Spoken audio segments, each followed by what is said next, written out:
CIET NCERT presents AudioBook Exploring Society, India and Beyond, textbook of social science for grade 7. Chapter 7, page number 145. The name of the chapter is The Gupta Era, an Age of Tireless Creativity.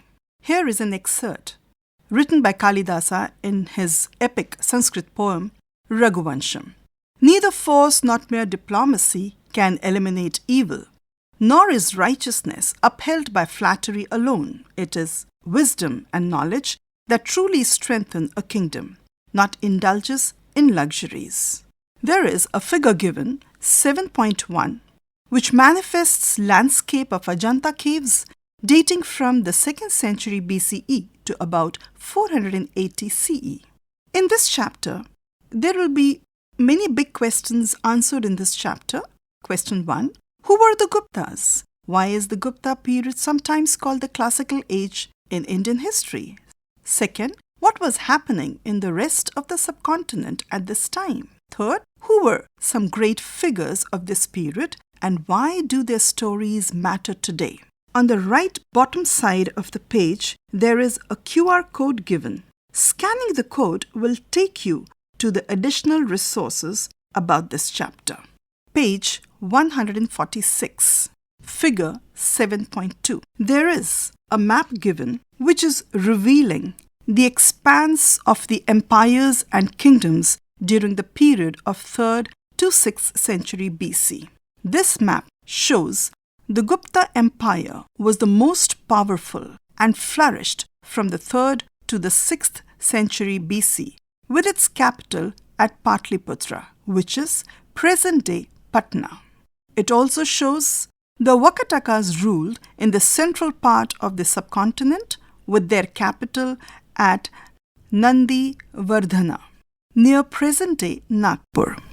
Another empire which was flourishing towards the southeast coast of Indian subcontinent was the Pallava kingdom. With their capital at Kanchipuram, the Pallavas rose to the power after the Satavahana dynasty and ruled till the latter half of the 9th century CE.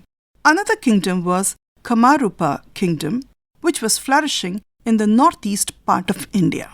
This was an important power that ruled in parts of modern-day Assam. On the same page, there is a conversation given between Dhruv and Bhavisha.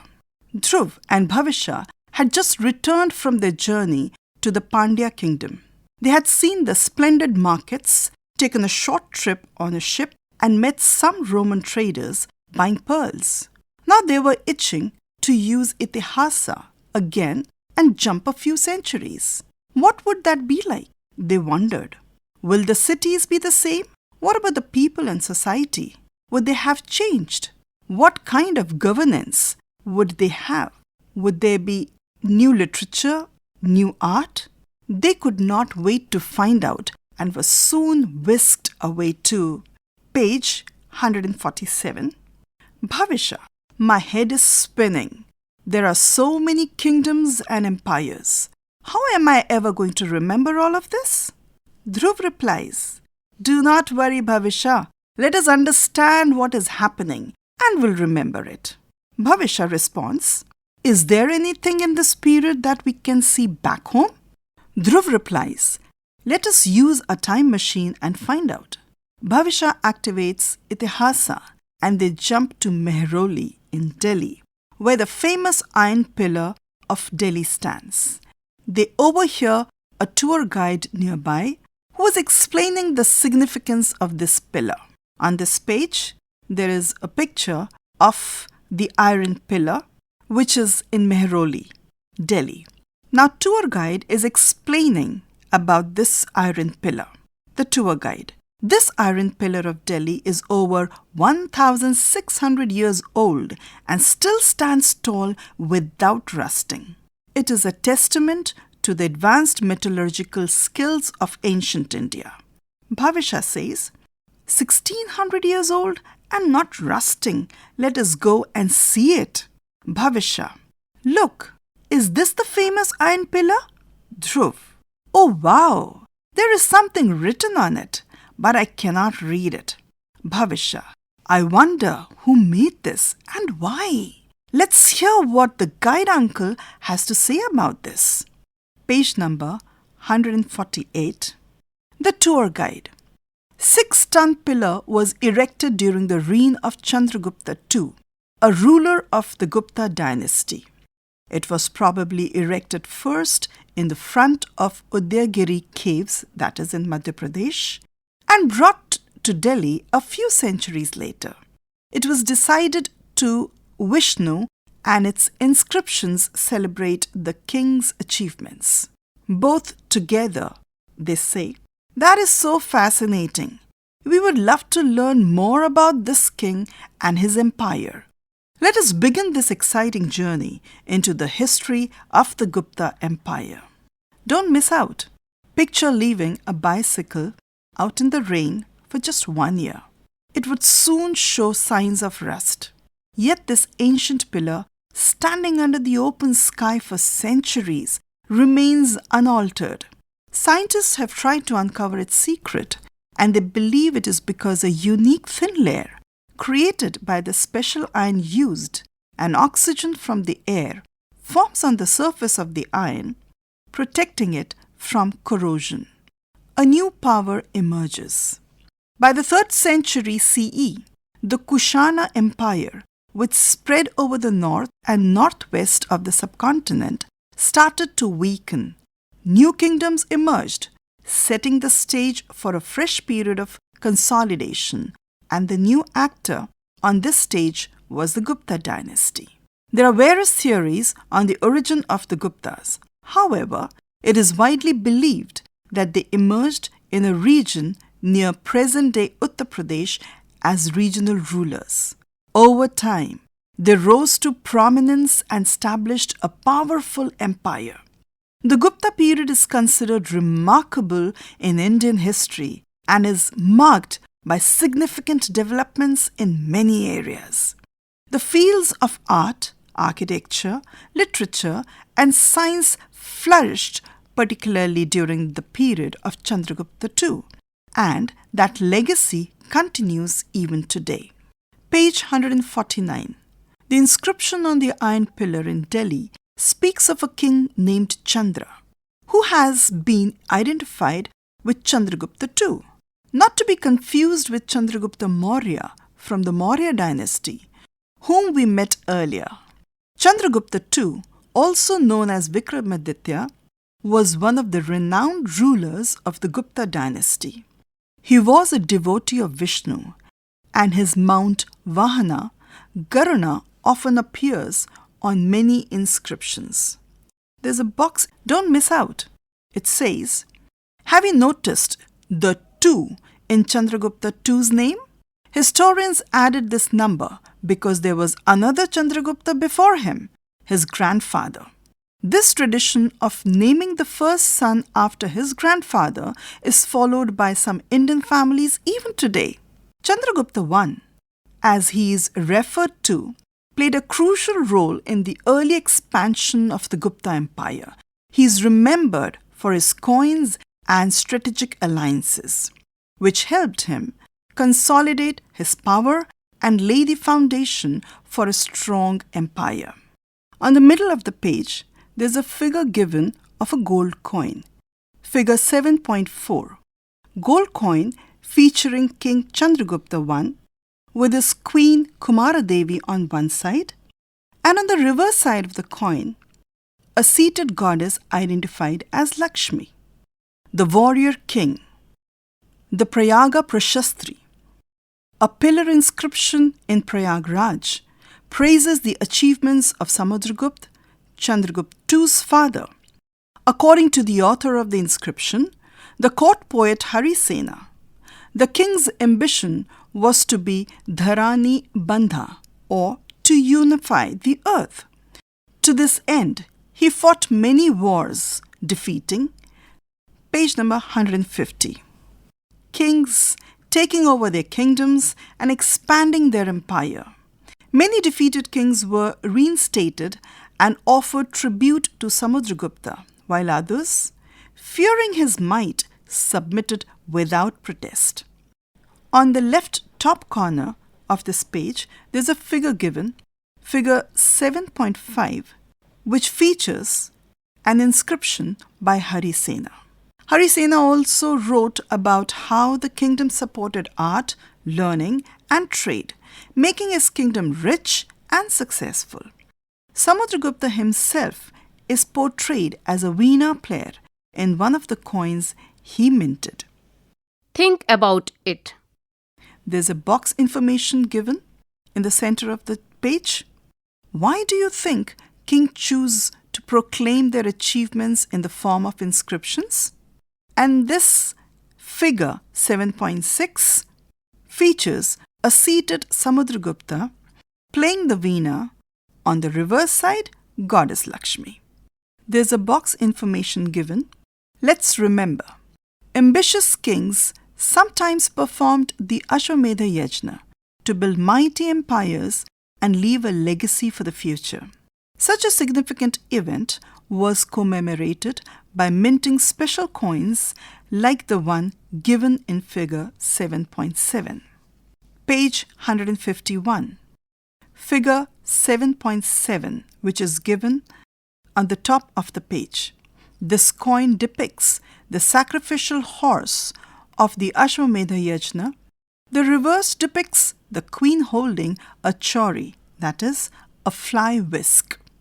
Some literary sources give us descriptive information about the rulers, kingdoms, and the people. The Vishnu Purana, for instance, specifies the key regions of the empire.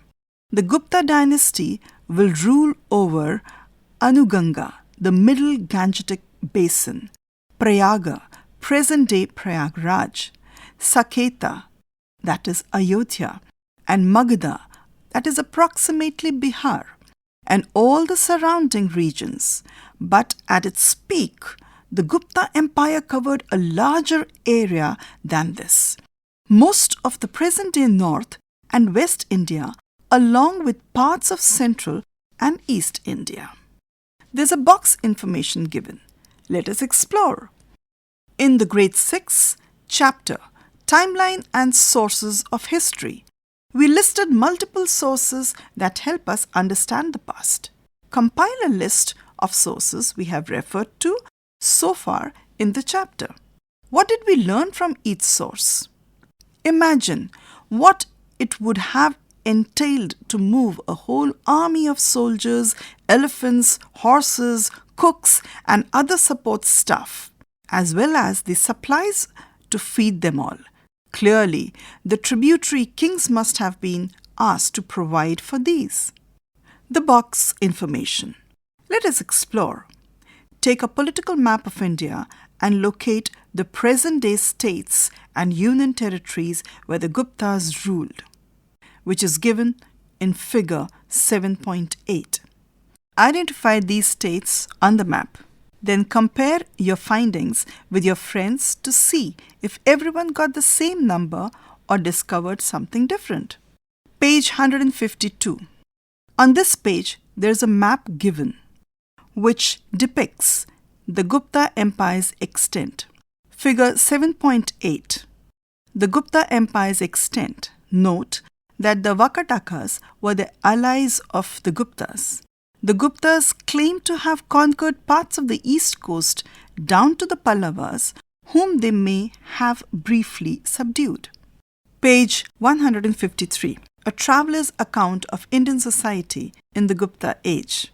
Chinese traveller Fa Xian, pronounced as Fa Xian, visited India in the early 5th century CE. He set out on this long and difficult pilgrimage to visit sacred Buddhist sites, learn from renowned Indian scholars, and collect manuscripts of Buddhist texts so he could take them back to China. Fa Xian travelled extensively across India, observing her culture, governance, and society, and recorded his experiences and observations for the people of his homeland, and for us too, since his travelogue has survived to this day. The box information is given here. Below is an excerpt from his travelogue, where he records his observations of the society of the Gupta era. The people are numerous and happy. They have no need to register households or attend to officials. Those who farm royal land pay a portion of their grain. The king's guards and attendants have salaries. The cities are the greatest in the Middle Kingdom, that is, the Gangetic Plains, and the inhabitants are rich, prosperous, and practice kindness and righteousness. Heads of Vaishya families, that is, merchants or traders, establish houses for charity and medicines. The poor, the orphans, and the sick are cared for. Doctors provide treatment, and the needy receive food and medicines. The city has many wealthy Vaishya elders and foreign merchants with beautiful homes. The lanes are kept in good order. A record of Buddhistic kingdom AD 399 to 414, which was translated by J. Legge. Let us explore. Read the excerpt from Fashian given above and identify the key features of the society he describes. Write down your observations and compare your notes with your friends. You might be surprised to see how differently others interpret the same text. Page 154. Excerpts from historian accounts like Fashian's are valuable sources, but they reflect only the writer's perspective and focus at one point in time and for a limited portion of the society they describe. Let us not, however, forget that elsewhere in his travelogue, Fashian also describes the harsh treatment of the Chandalas, who were regarded as outcasts and lived outside the city limits. The definition of outcasts is given in the left column of this page. Outcasts: someone who has been rejected from a social or cultural group, in this case, a category of people considered socially too low to be part of the Varna system. Just as you may have perceived the excerpt from Fashian's travelogue differently from your friends, a group of historians may examine the same source and draw varied interpretations from it. Historians then look at more sources to corroborate their understanding. This reminds us of the need to assess multiple sources, perspectives, and interpretations before drawing conclusions. Glimpse of the Gupta Empire: governance and administration. Let us observe the map in Figure 7.8. You will notice that many kingdoms coexisted during the same period. Some of them may have been at war with each other in their ambition to expand their control. Recall what we saw earlier about Kautilya's ideas on ruling a kingdom. He advised rulers to form alliances, that is, Mitra, as one of the components of the Saptanga. The box information is given here. New kings, new titles. Inscriptions and coins provide valuable insights into the titles adopted by the Gupta rulers, such as Maharajadhiraja, Samrat, and Chakravartin. These titles reflected their claim to supreme authority and emphasized their superiority over earlier rulers who used simpler titles like Rajan and Maharaja. The Gupta rulers used various strategies, including military conquests, diplomacy, and alliances to expand and consolidate their vast empire. The last method included matrimonial alliances. A well-known example is that of Prabhavati Gupta. Page 155. Daughter of Chandragupta II, who was married to a prince of the Vakataka kingdom, the Gupta's neighbors to the south. Tragically, the Vakataka prince died early, making her the regent ruler of the kingdom. The definition of regent ruler is given in the right side column of this page. Regent ruler: a regent temporarily governs a kingdom for a monarch unable to do so until they can. During her reign, she ensured that the ties between the Vakatakas and the Guptas remained strong. One of her inscriptions describes her as a mother of two kings, referring to her two sons who ascended the Vakataka throne. As a devotee of Vishnu, like her father, Prabhavati is also associated with the construction of 7 temples dedicated to this god and his avatars. Some of these temples are in Ramagiri, that is Ramtek Hill, in the present-day Maharashtra. Middle of this page, there are 2 pictures given. Figure 7.9. The Kevala Narsimha temple dedicated to Narsimha, one of the avatars of Vishnu. According to some historians, this temple was constructed by Prabhavati Gupta's daughter in her memory. Towards the bottom of this page, there is a pictorial information given in the box. Let us explore. Observe the painting of Prabhavati Gupta sitting in her court. Figure 7.10, an artist reimagination of Prabhavati Gupta sitting in her courtroom. And the description of this picture is given in the box information. Let us explore. Observe the painting of Prabhavati Gupta sitting in her court. Take note of the details, her attire, posture, the people around her, and the setting of the court. What do these elements tell you about her life, role, and the time she lived in? Discuss your observations in groups and share your insights with the class. Page 156.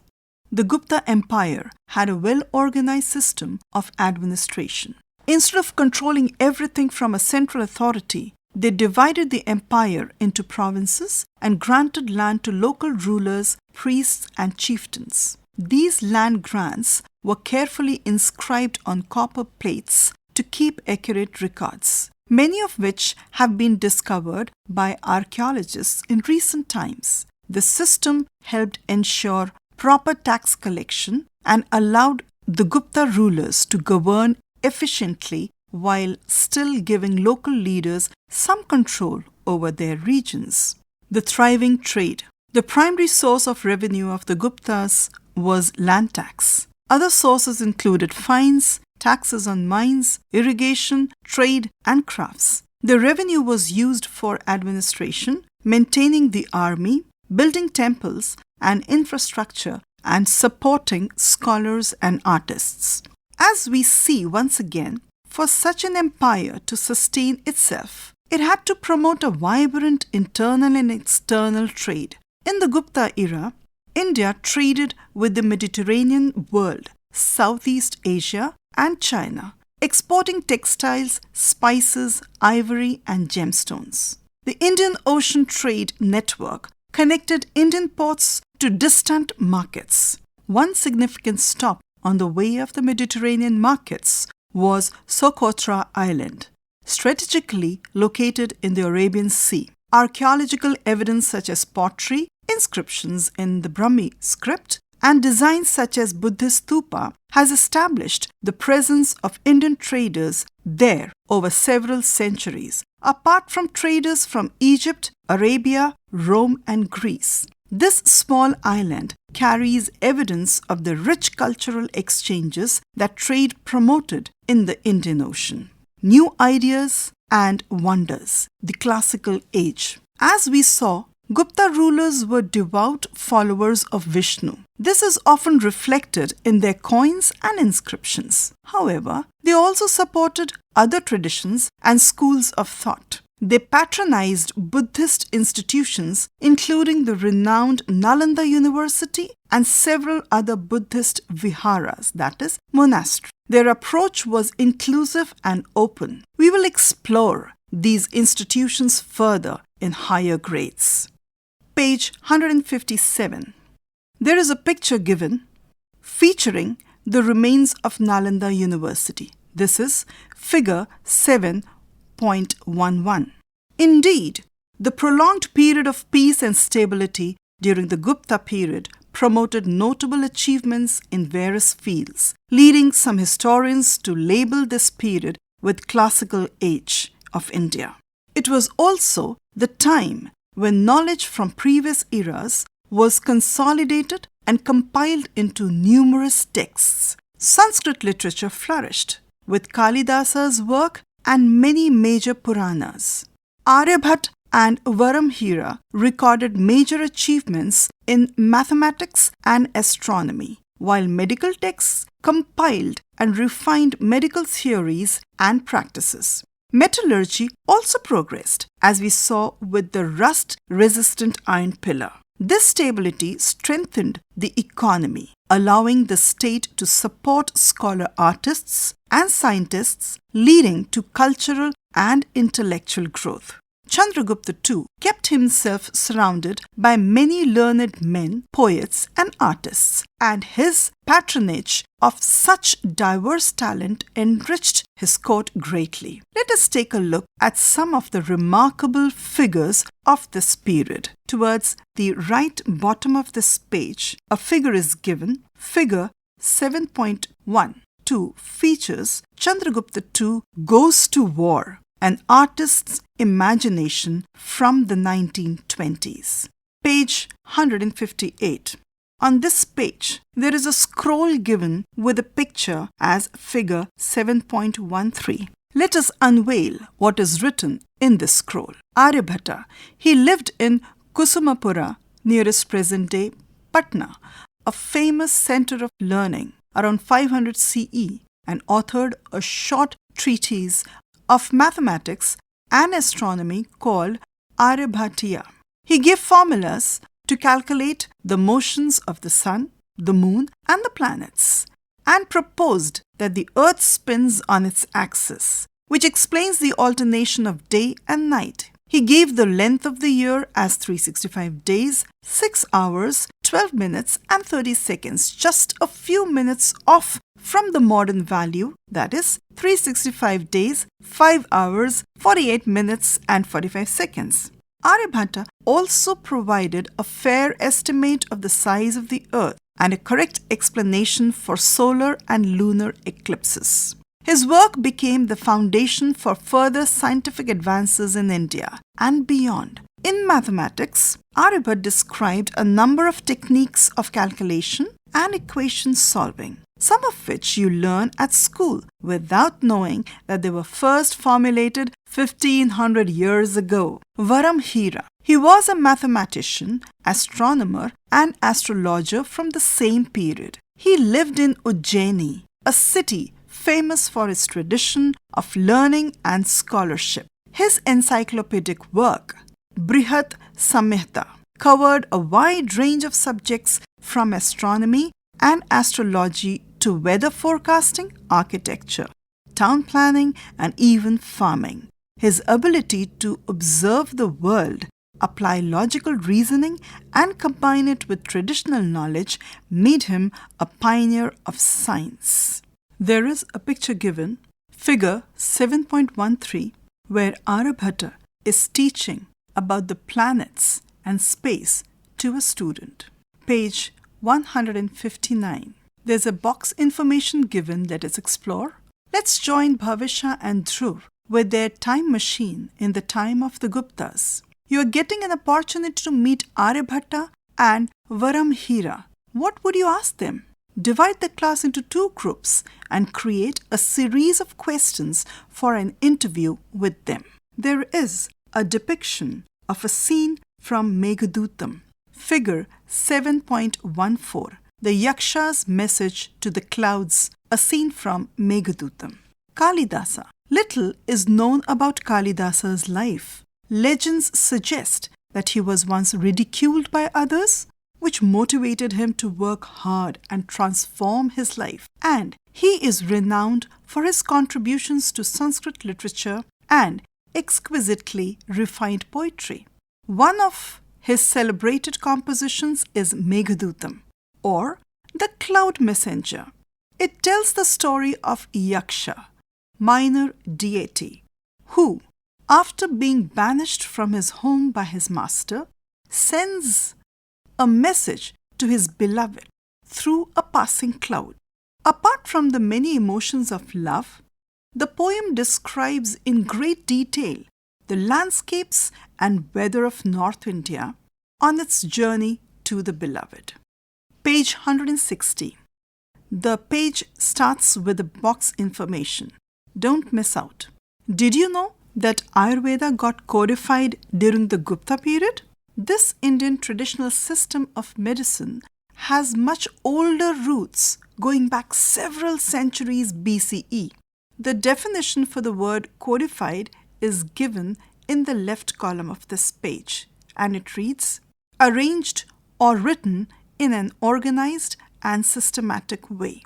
Texts like the Charak Samhita and Shushruta Samhita, which laid the foundation for Ayurvedic practices still in use today, were compiled and given their final shape during the Gupta period. They deal with a wide range of topics and cataloging and diagnosing of diseases, their treatments, the importance of diet in maintaining good health, the preparation of medicines, the surgical techniques advanced for their time. Importantly, Ayurveda emphasizes holistic healing and a deep connection between the mind, body, and nature. The quest for beauty. The Gupta rulers created a supportive environment where creativity and craftsmanship thrived. Some of the iconic works of history were produced during this time. Many key centers of art emerged during these times, including Sarnath near Varanasi in present-day Uttar Pradesh, known for its exquisite sculptures of the Buddha, and the awe-inspiring Ajanta caves in the present-day Maharashtra. The rock-cut caves and detailed carvings of deities at Udayagiri, Madhya Pradesh, are another example of this abundant artistic production. Gupta art, as it is sometimes called, set high standards of aesthetics and beauty that left a lasting impact. Figure 7.15 to 7.18 describes it the best. The box information. Let's explore. Take a close look at the samples of Gupta sculptures. Given are a few samples of Gupta sculptures in figure 7.15.1 and 7.15.2. By observing at the attributes, can you guess which deities are depicted here? Write your observations in the space provided and share your thoughts during the class discussion. Page 161. The decline of the Guptas. By the 6th century CE, the Gupta Empire began showing signs of decline as the later rulers faced challenges from external invasions. The fierce Huna tribe from Central Asia repeatedly attacked the empire, weakening its control over North India. At the same time, the rise of powerful regional rulers led to internal conflicts. However, was this truly the end or the beginning of a period that marked a turning point in Indian history? We will explore this question in the next part of this book. Meanwhile, in the south and northeast, if we examine the map in figure 7.8, while the Guptas ruled in the north, the Pallavas emerged as a powerful dynasty in the south, gradually consolidating their power in parts of present-day Tamil Nadu, Karnataka, Telangana, and Andhra Pradesh. Their origins are not clearly known, but they appear to have been a tributary power under the Satavahanas, whom we encountered in the previous chapter, and to have gained power as the Satavahanas declined.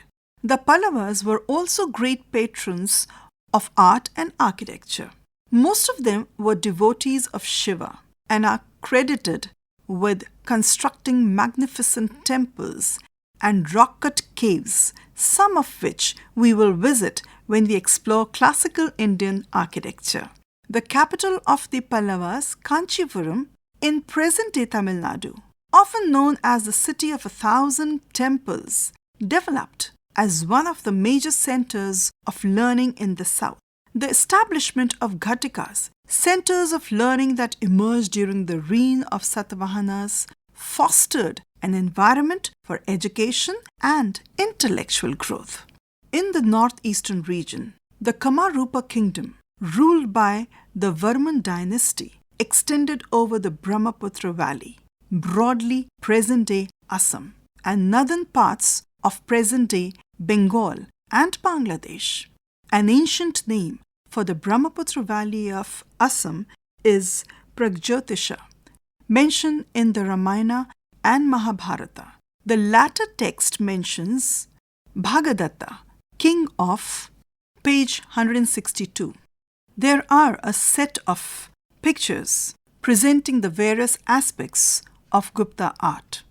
Figure 7.15.1 to 7.15.3. In the third image, these terracotta sculptures from the Gupta period, Ahikshatra, Western Uttar Pradesh, depict India's sacred rivers Ganga and Yamuna. Their vahanas distinguish them. Ganga stands on a makara, a mythical creature akin to a crocodile, while Yamuna stands on a tortoise. Water flows over their head, and the pot is another reminder of the manifestation as rivers. There are two more pictures given on this page. Figure 7.16. Figure 7.16.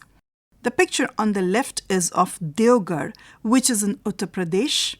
On the right, there is a picture of Vishnu on Sheshnag from Dashavatra temple. Page 163. On this page, we have a set of many pictures. Figure 7.17 comprises of two pictures. The description of the pictures is as follows. The renowned Ajanta caves were carved out during this period with the support of the Guptas and Vakatakas.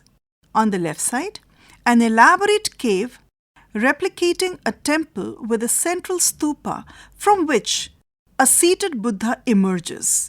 Note the arched roof imitating wooden beams. And on the right side, there is a painting of Bodhisattva Padma Pani. To the bottom of this page, there are three more pictures. Figure 7.18.1 to 7.18.3. Udaygiri caves and a Gupta era temple near Sachi are both located in Madhya Pradesh. Arjuna and Karna in battle, a sculpted depiction from the Mahabharata. Page 164. There's a figure given, figure 7.19. It is a timeline which is explaining the chronology of the Pallavas, Guptas, Kamarupa, and Vakatakas. There is also a chronological description of the reign of Samudragupta, Chandragupta II, Prabhavati Gupta, Kalidasa, Aryabhatta, and Varamhira. Pragjyotisha, modern-day Assam, is fighting on the side of the Kauravas in the Great War, and some historical rulers claimed him among their ancestors. Be that as it may, the Kamarupa kingdom was a prominent cultural and political center. Temples and monasteries flourished as hubs of learning. Both the Pallavas and Kamarupa were mentioned in the Prayag Prashasti we saw earlier. During his southern campaigns, Samudragupta defeated a Pallava ruler but did not take over the region. Instead, he led the local kings, including the Pallavas, page 165, keep their thrones as long as they accepted his rule and paid tribute. This helped maintain peaceful relations. Under similar conditions, in the northeast, Samudragupta defeated the ruler of Kamarupa but did not take a direct control. By now, we have seen this pattern recur quite a few times. The Gupta period was a time of remarkable progress. Its influence stretched far beyond the empire, shaping art, science, literature, and governance for centuries. Advances in mathematics, astronomy, medicines, and metallurgy, among other fields, laid the foundation for future scientific and technological growth, while beautiful temples and Sanskrit literature continue to inspire today. The Guptas created a stable and prosperous society. setting a model for future rulers.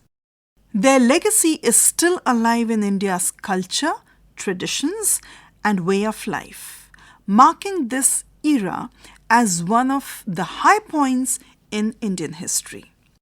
Before we move on, let us revise what we have read just now. First, the Gupta kings consolidated their power through military campaigns, land grants, and matrimonial alliances to ensure stability in the empire. Second, the period saw remarkable contributions in the fields of art, literature, science, and mathematics. Third, other than the Guptas, dynasties like Vakatakas, Pallavas, and Varmans ruled in their respective regions, making this period full of culture and intellectual vibrancy. Questions and activities. 1. Imagine you receive a letter from someone living in the Gupta Empire. The letter starts like this. Greetings from Patliputra. Life here is vibrant and full of excitement. Just yesterday I witnessed. Complete the letter with a short paragraph, 250 to 300 words, describing life in the Gupta Empire. Page 166. 2. Which Gupta ruler was also known as the Vikramaditya? 3. Periods of peace support the development of various aspects of socio-cultural life, literature, and the development of science and technology. Examine this statement in the light of the Gupta Empire. 4. Recreate a scene from a Gupta ruler's court. Write a short script. Assign roles like the king, ministers, and scholars. And enact a role play to bring the Gupta era to life. 5. Match the two columns. Column A. 1. Kanjipuram.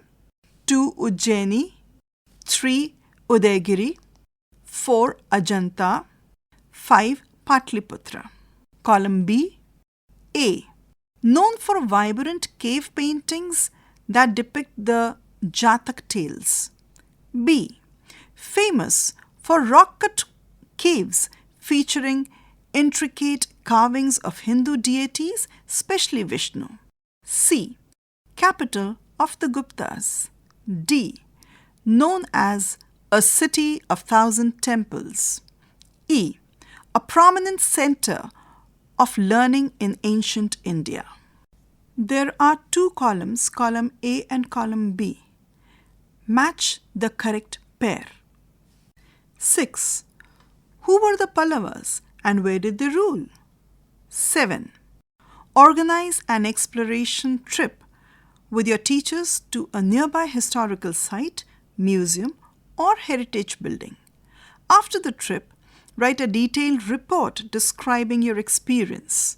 Include key observations about the site's historical significance, the architecture, artifacts, and any interesting facts that you learned during the visit.